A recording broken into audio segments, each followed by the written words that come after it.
Hi friends, welcome back to our channel village gossip kitchen. Friends, நம்மளோட intermediate fasting வ்ளாகில் இன்றைக்கி என்னென்ன சாப்பிட்ருக்கோம், நம்மளோட வெயிட் என்ன இருக்குது அப்படிங்கிறதெல்லாம் உங்களுக்கு ஷேர் பண்ணியிருக்கேன். வெயிட் லாஸ் சேலஞ்ச் மாதிரி ஏன் ஸ்டார்ட் பண்ணலன்னு கேட்டிருந்தீங்க. ரீசன் வந்து ஆல்ரெடி சொல்லியிருந்தேன். பாப்பாவுக்கு இந்த மந்த் வந்து பர்த்டே எல்லாம் வருது, அதனால் வந்து இந்த மந்த் சேலஞ்சு ஸ்டார்ட் பண்ண வேண்டாம், அடுத்த மாதம் ஆரம்பிக்கலாம் அப்படின்னு பிளான் பண்ணியிருந்தேன். ஸோ என்னோடய வெயிட்டு ஃபஸ்ட்டு பார்த்தீங்கன்னா 76.900 இருக்கேன். இன்றைக்கும் நம்ம ஆரம்பித்தோம் இல்லையா, நான் அதே வெயிட்டில் தான் இருக்கேன். காலையில் எழுப்பி வெயிட்டு செக் பண்ணிவிட்டு வெறும் வெயிட்டில் ஒரு 4 பதாம் சாப்பிட்ருந்தேன். ஏன் அதே வெயிட் மெயின்டைன் ஆகுது அப்படின்னா, நேற்று வந்து நமக்கு சோறு கொஞ்சம் அதிகமாக சாப்பிட்ருந்தோம். இன்றைக்கும் சின்னதாக ஒரு செக் பண்ணியிருக்கேன், நாளைக்கு அதோட ரிசல்ட்டு தெரியும். வெயிட்டு செக் பண்ணி முடிச்சதுக்கப்புறம் பதாமும் சாப்பிட்டு வெறும் வெயிட்டில் சாப்பிட்டுட்டு அதுக்கப்புறமா தண்ணி ஒரு கப்பு நிறைய தண்ணி குடிச்சிருந்தேன். இது வந்து சுடு தண்ணீர் தான், நைட்டே வந்து சூடு பண்ணி வச்சுருக்க வார்ம் வாட்டர் தான். அடுத்து வந்து பார்த்திங்கன்னா இன்றைக்கி வந்து பொரியலுக்கு இது சீனி அவரைக்கான்னு சொல்லுவோம். நாங்கள் வந்து அவரைக்காய் சீனி அவரைக்காய் அப்படின்னு எல்லாம் சொல்லுவாங்க இல்லையா, அதுதான். அது வந்து சீனி அவரைக்கான்னு தான் நான் நினைக்கிறேன், எனக்கு கரெக்டாக அதோட பேர் தெரியலை. அவரைக்கான்னு தான் ஹஸ்பண்ட் வாங்கிட்டு வந்தாங்க, அதுதான் பொரியல் பண்ண போகிறேன். அதுக்காக ஃபஸ்ட்டு வந்து அதை கட் பண்ணி வச்சுருந்தேன். நைட்டே வந்து கட் பண்ணி வச்சுட்டேன். எனக்கு காலையில் டைம் இருக்காது, கட் பண்ணி சமைக்கிற அளவுக்கெல்லாம் நமக்கு டைம் இருக்காது. அதனால் இப்போது எண்ணெயில் கடுகு உளுந்து பருப்பு தாளித்து வச்சுட்டு கட் பண்ணி வச்சுருக்க இந்த அவரைக்காய் இருக்கு இல்லையா, அதை போட்டுக்கிறேன். நிறைய கட் பண்ணி வச்சுருக்கேன், எல்லாம் போட வேண்டாம், கொஞ்சம் போடலாம் அப்படின்ட்டு கொஞ்சம் தான் போட்டிருந்தேன். ஆனால் வதக்கினதுக்கப்புறம் பார்த்தா ரொம்ப கம்மியாக இருந்துச்சு. அப்புறம் தான் தோணுச்சு, சரி ஓகே அவ்வளவும் போட்டிருக்கலாம் அப்படின்ட்டு. இன்னொரு நாளைக்கு பண்ணலாம் அப்படின்னு கொஞ்சம் எடுத்து தனியாக வச்சுருந்தேன். இப்போ நாளைக்கும் இதே பொரியல் தான் பண்ணணும். போட்டுட்டு இப்போ கொஞ்சம் நல்லா வதக்கி கொடுக்குறேன். இது வந்து மூடி போட்டு ஆவிலே நம்ம வேக வச்சுக்கலாம். வேணும்னா தண்ணி ஊற்றும் வேக வச்சுக்கலாம். ஆனால் இந்த காயெல்லாம் வந்து டக்குன்னு வெந்துடும், இதுக்கெல்லாம் தண்ணி ஊற்றி வேக வைக்கணும் அப்படிங்கிற அவசியம் கிடையாது. அதனால் நான் தண்ணி ஊற்றி வேக வைக்கலை. அதை வச்சுட்டு நான் 2 அடுப்பு இருக்கும் நம்ம ஊரை பொறுத்த வரைக்கும். வெளியே வந்து விறகுக்காக ஒரு அடுப்பு யூஸ் பண்ணுவாங்க, உள்ளே ஒரு சின்னதாக ஒரு கிச்சன் இருக்கும், அதில் கேஸ் அடுப்பு இருக்கும். அங்கே வந்து டீ வச்சுட்டு தான் வெளியே வருவேன். 2 ஸ்டவ் இருக்குது அம்மா வீட்டில், அதில் வச்சுட்டு தான் வெளியே வருவேன். அந்த டீ ரெடியாக இருந்துச்சு. இங்கே எல்லா ஒர்க்கும் முடிச்சுட்டு டீ எடுத்துகிட்டு வந்து நிதானமாக உட்காந்து டீ குடிச்சிட்டு இருந்தேன். நேற்றுக்கு ஹஸ்பண்ட் வரப்போ காய்கறிலாம் வாங்கிட்டு வந்திருந்தாங்க. சேலடுக்கு வெள்ளரிக்காய், அப்புறம் கேரட்டு, பீன்ஸு, முட்டைக்கோசு, பப்பாளி பழம் வந்து எனக்கு காலை உணவுக்காக இந்த மாதிரி எல்லாம் வாங்கிட்டு வந்திருந்தாங்க. இப்போ அவரைக்காய் வந்து நல்லா வதங்கிடுச்சு. இப்போ இதில் தேவையான அளவுக்கு உப்பு, அதுக்கப்புறம் வந்து மிளகாத்தூள், மஞ்சத்தூள், இந்த 2 தான் போட்டிருந்தேன். கூடவே வந்து ஃப்ரெஷ்ஷாக துருவின தேங்காய் இருந்துச்சு, அதுவும் போட்டிருந்தேன். ஸோ எல்லாம் போட்டு இதை வந்து நல்லா வதக்கிட்டு நம்ம ஒரு ஃபியூ செகண்ட்ஸ் வந்து மூடி போட்டு ஆவியிலே விட்டுட்டு இறக்கிட்டோன்னா அவரைக்காய் பொரியல் ரெடி ஆகிடுச்சு. இந்த கொத்தவரங்காய், இந்த அவரைக்காய் இதில் எல்லாமே அயன் கண்டென்ட் அதிகமாக இருக்குது. இது நம்ம அடிக்கடி வாரத்தில் 1 முறை 2 முறைலாம் தைரியமாக எடுத்துக்கலாம் நம்ம டயட்டில். எண்ணெய் வந்து ரொம்ப நிறைய சேர்த்துக்கக்கூடாது. இப்போ நான் எல்லாருக்கும் சேர்த்து சமைக்கிறனால எண்ணெய் கொஞ்சம் எக்ஸ்ட்ராவாக இருக்கும். இதுவே வந்து நம்ம ஒருத்தங்களுக்கு சமைக்கிறோம் அப்படின்னா எண்ணெய் வந்து கொஞ்சமாக சேர்த்துக்கணும். அதே மாதிரி டயட்டில் பார்த்திங்கன்னா ஒரு காய் மட்டும் கிடையாது, ஒரு நாள் வந்து 2 இல்லைனா 3 காய் வந்து பொரியல் செஞ்சு வெரைட்டியாக நம்ம செஞ்சு சாப்பிட்ணும். ஒவ்வொரு காயிலையும் ஒவ்வொரு சத்து இருக்கும், நமக்கு எல்லா சத்துக்களும் தேவைப்படும். அதே மாதிரி நிறைய காய்கறிகளை நம்ம சாப்பிட்ணும். ஃபைபர் வந்து ரொம்ப ரொம்ப முக்கியம் நம்மளோட டயட்டில். ப்ரோட்டீனும் ரொம்ப ரொம்ப முக்கியம். ஃப்ரெஷ்ஷாக துருவி வச்சுருக்க தேங்காய் துருவிட்டு அதையும் போட்டு இதை வந்து நல்லா வதக்கிட்டு நம்ம இறக்க வேண்டியது தான். ஒர்க் அவுட் பண்ணணும் அப்படின்னு நினைக்கிறேன். என்னோடய வீட்டில் வந்து ஒர்க் அவுட் பண்ணுறதுக்கு தனி இடமெல்லாம் இங்கே இருக்கும். நம்ம அதுக்கேற்ற மாதிரி செட் பண்ணிட்டோம், சேனலில் வீடியோஸ் போடுறோம் அப்படிங்கிறனால அதுக்கேற்ற மாதிரி இடத்தையெல்லாம் நம்ம செட் பண்ணுவோம் ஓரளவு. இங்கே வந்து எனக்கு அதுக்கான வசதி இல்லை, சுத்தமாக ஒர்க் அவுட் பண்ணுறதுக்கான இடமே கிடையாது. நான் ரொம்ப யோசிச்சுட்ருக்கேன், எனக்கு இப்போ ஒர்க் அவுட் பண்ணியே ஆகணும் அப்படிங்கிறதையும் தெரியுது. ஆனால் என்ன பண்ணுறது, ரூமில் வச்சு சின்ன சின்ன எக்ஸசைஸ் பண்ணிகிட்ருக்கேன். ஆனால் ஃபுல் ஒர்க் அவுட் பண்ணுற மாதிரி ஒரு இடமே இன்னும் எனக்கு செட் ஆக மாட்டேங்குது. அதுதான் யோசிச்சுட்ருக்கேன் என்ன பண்ணலாம் அப்படின்ட்டு.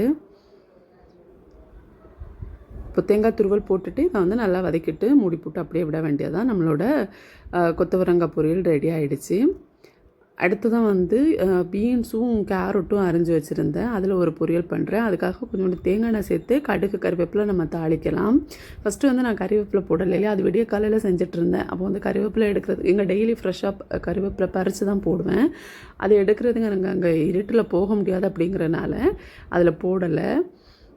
இதுக்கு வந்து கொஞ்சம் விடிஞ்சிடுச்சு, அந்த டைம் போய் எடுத்துகிட்டு வந்திருந்தேன் கறிவேப்பிலை.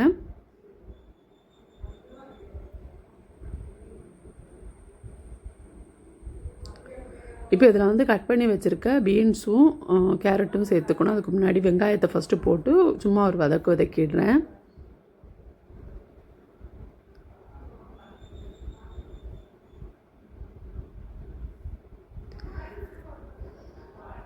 இவ்வளவு எண்ணெயா அப்படின்னு கேட்பீங்க. நான் இது ஒருத்தவங்களுக்காக செய்கிறது கிடையாது, எல்லாருக்காக செய்கிறது. அது மாதிரி மண் சட்டியில் செய்கிறப்போ எண்ணெய் வந்து ரொம்ப கம்மியாக இருந்துன்னு வச்சுக்கோங்களேன், அடிப்பிடிச்சு கருகிடும் அது.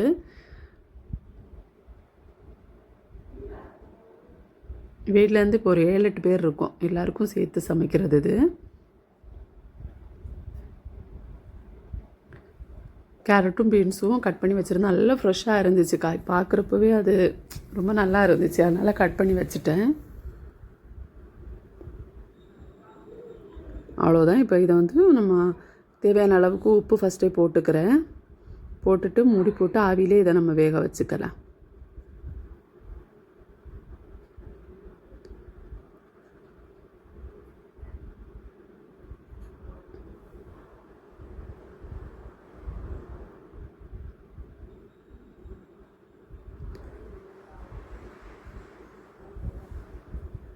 இப்போ பாருங்கள், காய் நல்லா வெந்துடுச்சு.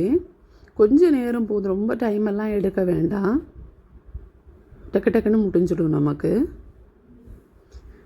கட் பண்ணியெல்லாம் காய் வச்சுருந்தோன்னு வச்சுக்கோங்களேன், இப்போ காய் வாங்கிட்டு வந்தோடனே நம்ம க்ளீன் பண்ணி கட் பண்ணி வச்சுட்டோன்னு வச்சுக்கோங்களேன், ஒரு நாள் 2-3 காய் பொரியல் பண்ணுறதுக்கு சுலபமாக இருக்கும். அதுவே நம்ம அப்புறம் வாங்கிட்டு வந்து கட் பண்ணி செய்கிறோன்னா கண்டிப்பாக கஷ்டமாக தான் இருக்கும். இப்போ மஞ்சள் தூளும் மிளகாத்தூளும் போட்டுக்கிறேன்.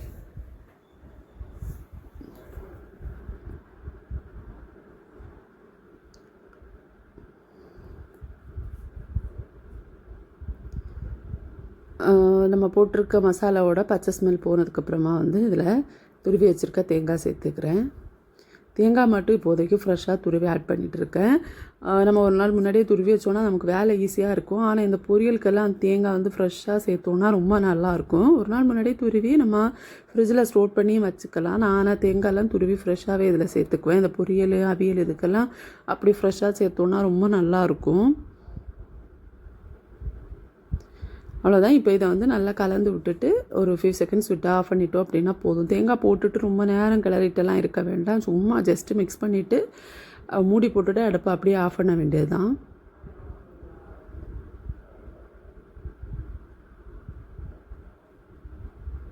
இந்த காய்கறி எல்லாம் சும்மா சாப்பிட்றதுக்கு ரொம்ப போரிங்காக இருக்கும். இப்போ நீங்கள் வந்து சோறே எடுக்காத ஒரு டயட்டில் இருக்கீங்கன்னா காய்கறி கூட முட்டை இல்லைனா தயிர் கலந்து சாப்பிடுங்க, ரொம்ப நல்லாயிருக்கும், உங்களுக்கு போரிங்காக இருக்காது. இல்லை சோறு எடுக்கிறீங்கன்னா கொஞ்சம் சோறு எடுத்துகிட்டு இந்த காய்கறிகளெல்லாம் நிறைய போட்டு நல்லா மிக்ஸ் பண்ணி சாப்பிடுங்க. நான் அந்த மாதிரி தான் எடுத்துக்கிறேன். அவ்வளோதான். இப்போ நம்மளோட பொரியல் ரெண்டுமே ரெடி ஆகிடுச்சு. அப்புறமா வந்து மீன் குழம்பும் செஞ்சுருந்தேன், அது வீடியோ ஷூட் பண்ணலை. பாப்பா ஸ்கூலுக்கு வந்து ஒரு முட்டை வேக வச்சது, சோறு கூட வந்து 2 வகையான பொரியல், இந்த மாதிரி தான் கொடுத்து விட்ருந்தேன் இன்றைக்கி.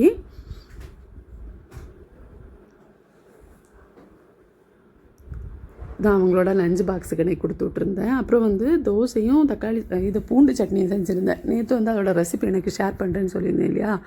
பூண்டு சட்னிக்கு பார்த்திங்கன்னா ஒரு 8லேருந்து 10 பல் பூண்டு, அது கூட வந்து 2 வரமிளகா, உங்களுக்கு காரம் ரொம்ப வேணும்னா நீங்கள் எக்ஸ்ட்ரா சேர்த்துக்கலாம். அப்புறம் வந்து 2 தக்காளி, அப்புறம் தேவையான அளவுக்கு உப்பு, இவ்வளவும் போட்டுட்டு தண்ணி சேர்க்காமல் மிக்ஸி ஜாரில் போட்டு நல்லா அரைச்சி எடுத்துக்கோங்க. நல்ல மைய பேஸ்ட்டாக வந்து அரைஞ்சி வரணும்.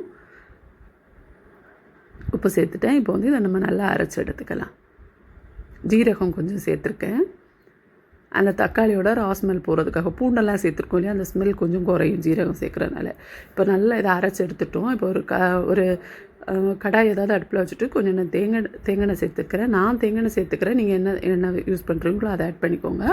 அப்புறம் வந்து கடுகு, கருவேப்பிலை இருக்குன்னா கருவேப்பிலையும் போட்டுக்கோங்க. விடியக்காலைங்கிறதுனால கருவேப்பிலை எடுக்கலை.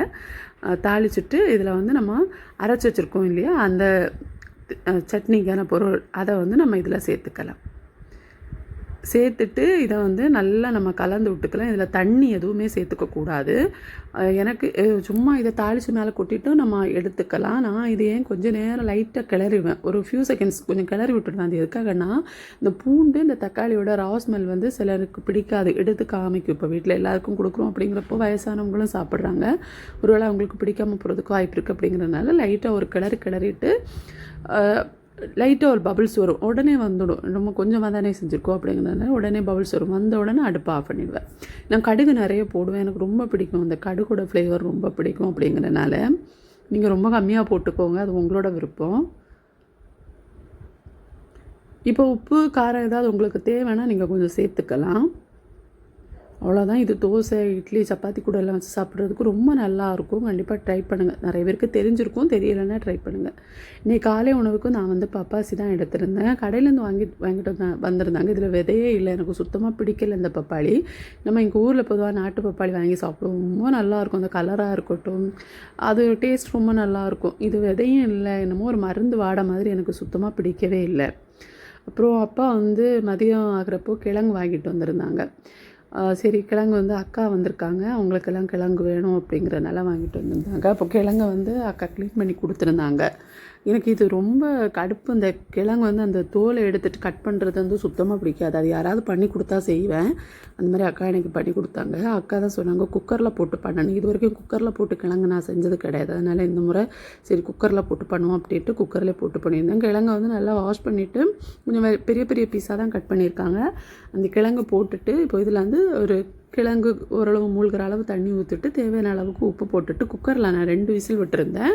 பாகத்துக்கு கரெக்டாக வந்து பதமாக இருந்துச்சு. இது வந்து நான் அடுப்பில் வச்சு மற்றபடி ஓப்பனில் வச்சு சமைப்பேன் இல்லையா, அப்போ என்ன ஆகுனா இந்த கிழங்கு வந்து வெடித்து வேகும். குக்கரில் வேக வைக்கிறப்போ வெடித்து வேகலை, அவ்வளவுதான் வித்தியாசம். மற்றபடி கிழங்கு நல்லாவே இருந்துச்சு. கிழங்கோட தண்ணியை வந்து கடைசியாக வடித்து எடுத்துட்டேன்னா, இது 2 விசில் வேக விட்டு கடைசியாக வந்து கிழங்கோட தண்ணியையும் வடித்து எடுத்திருந்தேன். கிழங்குனா இது வந்து எங்கள் ஊரில் நாங்கள் இதை மரிசினி கிழங்குன்னு சொல்லுவோம். கேரளாவில் வந்து கப்பக்கிழங்குன்னு சொல்லுவாங்க. சில ஊரில் மரவள்ளி கிழங்கு, சில ஊரில் குச்சிக்கிழங்கு, நிறைய பேர் இருக்குது இதுக்கு.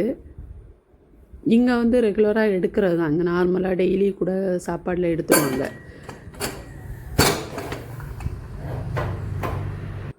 அவ்வளோதான். ஒரு 2 விசிலுக்கு அப்புறம் ஓப்பன் பண்ணி பார்த்தா கிழங்கு நல்லா வந்துருச்சு. அதில் தண்ணி நிற்கலையே, அந்த தண்ணியை அடுத்து தான் வந்து வடித்து எடுத்திருந்தேன்.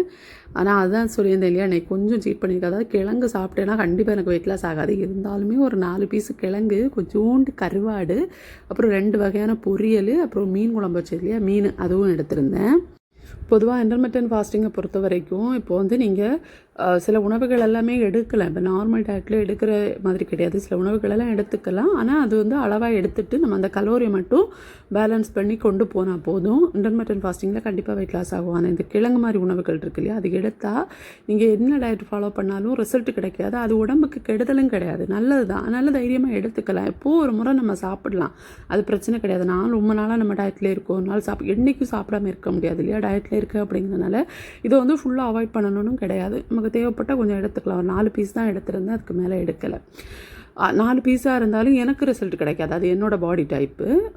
ஒவ்வொருத்தங்களுக்கும் ஒவ்வொரு மாதிரி. சிலருக்கு இதெல்லாம் ஒரு விஷயமாகவே இருக்காது. இதுக்கு பதிலாக வந்து 2 முட்டை கூட நம்ம எடுத்துக்கலாம். ஆனால் இது இருக்கனால நான் முட்டை எடுத்துக்கலை. ஸோ இந்த மாதிரி தான் சாப்பிட்டேன். மீனெல்லாம் வச்சு திருப்தியாக சாப்பிட்ருந்தேன். என்றைக்கும் டயட்டுன்ட்டு நிறைய ஃபுட்டை வந்து நம்ம அவாய்ட் பண்ணுறோம். கிட்டத்தட்ட 7-8 வருஷமாக இந்த டயட்டில் இருக்கனால எனக்கு தெரியும். நிறைய உணவுகளை வந்து மோஸ்ட்லி எடுக்கிறதே கிடையாது. ஓரளவு வெயிட்டை வந்து மெயின்டைன் பண்ணிகிட்டே இருப்பேன் எப்போவும்.